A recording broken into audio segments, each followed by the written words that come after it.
तिथि दी गई थी 31 मार्च वाली, अमित शाह जी ने कहा था कि तब तक नक्सल जो वादा यहां पर वो बिल्कुल खत्म हो जाएगा।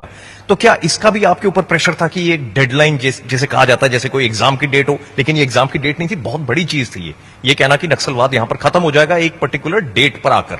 तो क्या आपको कभी बहुत ज्यादा प्रेशर इसका महसूस हुआ कि इसको हम कैसे करेंगे? नहीं, हम लोग ये को कोई छोटी विश्वास चीज तो था थी नहीं जी।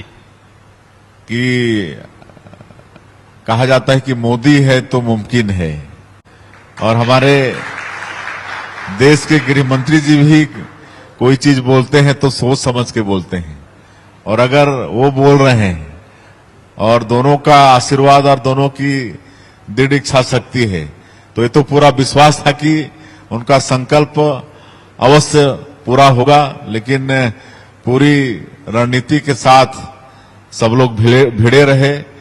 माननीय गृह मंत्री जी, हम सब लोग हमारे जवानों के बीच जाकर उनके साथ संवाद करना, उनके साथ भोजन करना, उनके परिवार के साथ बात करना,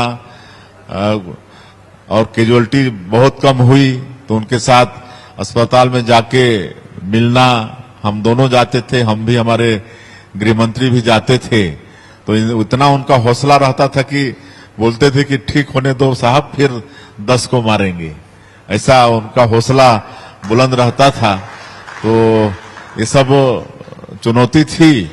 और हम तो एक दिन मतलब एक सुरक्षा कैंप में रात में अचानक चले गए और रात भर रहे, उनके साथ भोजन किए, रात वहां बिताए, सवेरे उनके साथ नाश्ता पानी भी किए और फिर वहां से वापस आए।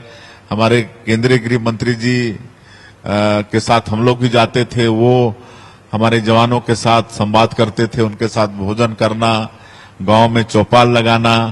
तो इस तरह से करके पूरा जनता का भी सहयोग मिला और जवानों का हौसला भी अफजाई हुआ। तो एक चुनौती भरा ये काम तो था, लेकिन पूरा विश्वास था कि माननीय प्रधानमंत्री जी और गृह मंत्री जी बोल रहे हैं तो अवश्य पूरा होगा इनका संकल्प।